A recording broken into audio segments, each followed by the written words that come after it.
Alright,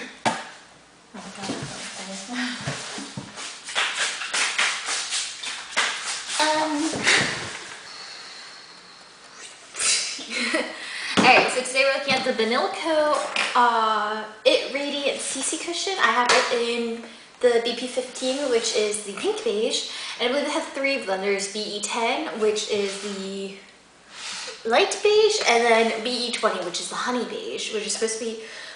So the difference between those three is that the BE10 is supposed to be for a bright skin expression, apparently, and then BP15 is the natural skin tone, and then the BE20 is the healthy, glowing, darker shade. So I checked online, all these shades are still pretty light, so I'm hoping that this one will match, just because I'm not as light, so there's a good amount of sun here. And so, just for reference, I am N127 in the Makeup Forever HD foundation, and then I just checked yesterday I had this little sticker thing for the L'Oreal True Match color, and I am about like a warm W1 shade, so I'm hoping this isn't too light for me. So just a little background information on it. This actually came out in 2014. I'm really late in the game on this, but I just happened to see Jessica on Get It Beauty. She had done a moistful and water look or something with a bunch of Banila Co products. So I see that spark flashing in your eye. I'll also write about this in my blog, so you guys can check it out at the vixterblog.wix.com/thevixter. It says online that this is 55% water for non-greasy oil base. It has sebum controlling for maintaining bright skin for... I can't even read my own handwriting. For... Where? Oh man. Okay. And it's supposed to have a lightweight texture, it's easy to fix throughout the day, and a non-sticky water base for clean use. Also, when I checked the ingredient online, the first ingredient listed was water, so that does mean that that's the product that they use the most in it, so yay! So this is what it looks like. And then, open it side, you see there's still the wrapper on the mirror, and the paper thingy. Oh, what is it called? Protector? I think? But yeah. And then, oh, that's a nice mirror actually. Skin-wise, I'm a very oily combination skin. I have eczema, so I have a lot of dryness, as you can see. And my forehead and my T-zones and my nose tend to get really oily. But yeah, I'm hoping since it's lightweight and stuff, it won't be too much of an issue for the oily parts. I have nothing on my face right now besides lipstick, eyeliner, and eyeshadow. I don't have any primer. I was originally going to wear a primer with this, but then I realized I don't have any non-color correcting primer. This is the pickly red one that I was talking about earlier. And then there's one patch right here and a couple on my forehead.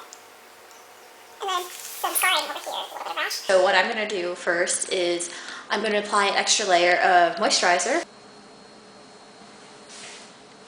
Alright, so that should be good. I don't need too much and it doesn't take too long to dry, so we can actually probably get started now. Right. It's so awkward. It's my first time filming, so I don't really know what to do.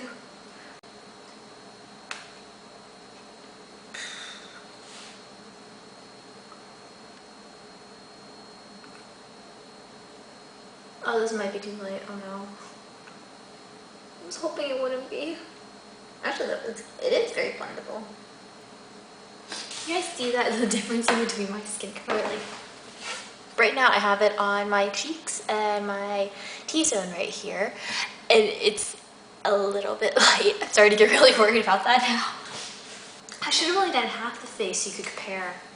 Maybe it's because it's a little bit light on my skin. But it does give like a kind of white cast almost.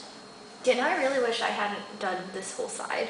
I mean, I didn't do the whole side, but I did the cheek, so it's not as easy to compare like right and left. Yeah, the color correcting is pretty great though, actually, because I pointed out how red this one is right now. It's not like completely covered up, but you can't tell like from far away unless you're like looking very close and like looking at it. Honestly, if I dab a little bit more, yeah. Okay, never mind. It's like basically gone now if you dab just a little bit more. But by the way, I'm just using this one because it's a little bit bigger than this one is, so it's a little easier for me to see what I'm doing. And I can angle this one better. Can you guys tell, like, this is the side that I covered completely with the cushion, and then as you see, like, the red spot right here is like completely gone. Same with this one. And then on this side, I mean, I have it on my cheeks, but if you see the back, I don't really have anything. So, and on like this side of the forehead, I do have it in the T-zone and completely on the nose. Ignore the already messed up eyeliner. I haven't done mascara yet either. I'm so off today. But yeah, so that's how it goes. I'm just gonna do the other half now. Also normally do the eye makeup first either. I normally do that after, but since it is my first time filming, I figured might as well get that done beforehand.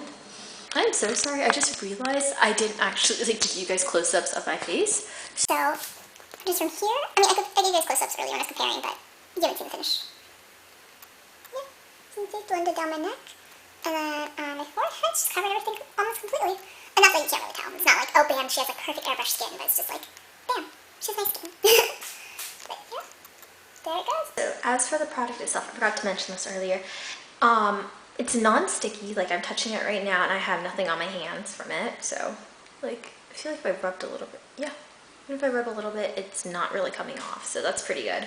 And then it's very light, like I can barely, it's really good considering I didn't prime and I'm not gonna set this.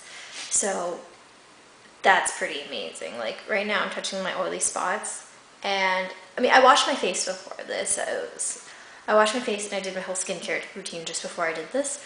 So starting out like from first thing, if this was first thing in the morning, this is not bad so far. So we'll see how it wears in a couple hours. Alright, so it's only been like 5 minutes since applying. I'm already starting to get really worried. I'm actually coming off whiter on the camera than I am in real life. But in real life, I'm coming off a little too pale for my liking, so I'm starting to get really worried about having to go outside in public like this. Like, but I will do it for you guys because I will do it for you guys. And I want to know too, so that'll be good. Alright, I'm kind of embarrassed. I just filmed this whole thing for you guys and it turns out the camera turned off because I guess I didn't actually hit record. It's only been about an hour since wearing it. It's 5:54 right now and it's not bad. Like, I think it oxidized more, so it's not as what I think if I just got like the BP15 in honey beige, I would be fine because that's supposed to be a more natural color and it's more darker. I've been wiping my nose and it's not really coming off. I did notice like there's a little bit on the tissue like when I wipe on my nose and stuff. So some residue comes off, but hand-wise, like if you rub it, it's not coming off like at all.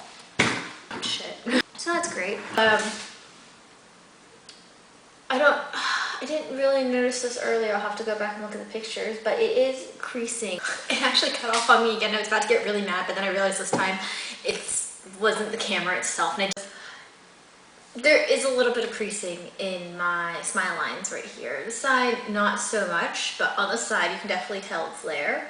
And then for dry patches wise, it's not really much of an issue. Redder, this one was also more smooth than this one is. This one actually has like more dryness or dry skin around it, and it is caking up in there. Like you can definitely tell. Alright, so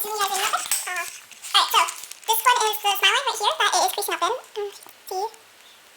And then right here is the little rash on my cheek that is also creasing in, or caking up in. That's on my forehead. And then on the side of the face. Alright, so hi guys, it's like 12:53 a.m. right now. I put this on around, or the whole thing was on around like 4 and 4:30ish, so it's been about 8 hours, at least, almost 8, if not 8.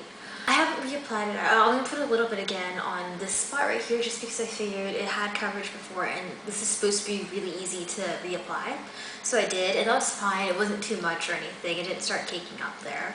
I want to give a word of warning though that you definitely need to use a primer with this because while this is a water-based foundation and it goes on really lightly and really well, it has kind of like worn off a little bit. Since I didn't reapply it at all on the rest of my face, it's kind of worn off a little bit and it's making my skin look even more dry, to be honest. It's got like a powdery finish now and It's just, it looks so dry. Real quick, I just wanted to show you guys how it's on my face right now. I don't know if you guys can tell because the lighting's not as good right now, but it's looking very dry and patchy on my face. My face didn't produce too much oil today. Not like a lot of oil where I can be like, oh yeah, like it totally wiped off, or it made my makeup like slide down. So I can't say anything about that. I'm really sorry. Overall, I still really like this product. I definitely would say get the darker color though, because this is a very like cool tone, to be honest. It's pink base and it's got a very like cool tone to it, and it's very light. So it's light on my skin, which shouldn't be too much of a problem, but when I was looking in the mirror, it literally made my skin look like it was like very like smooth and white and porcelain like, and that sounds fine, but like if the rest of my body does not match that, then it looks like my face is just like way too white for it. Since this is very lightweight coverage, it's very good color correcting, but it's a very lightweight coverage, you might be able to blend it out and use this as like concealer or a highlighter or something, or if you're just looking for a CC cream, you can always get this. But this is also pretty expensive, so you're better off just getting like the Banila Co actual tube of CC cream. Like I have it and it works pretty well too. And I use that for like concealing and under eyes and all that. So I would probably recommend that a little bit more than this if this isn't gonna match your skin anyways, because it's cheaper too. If you like this video, please give it a thumbs up and please subscribe and comment, and I'd love to hear your feedback on how I am doing for this video since I don't have any experience. And please check out my blog, and I will go more in depth on this, and I will post more pictures about the product and how everything is on my face. So, bye guys, smiles and hugs.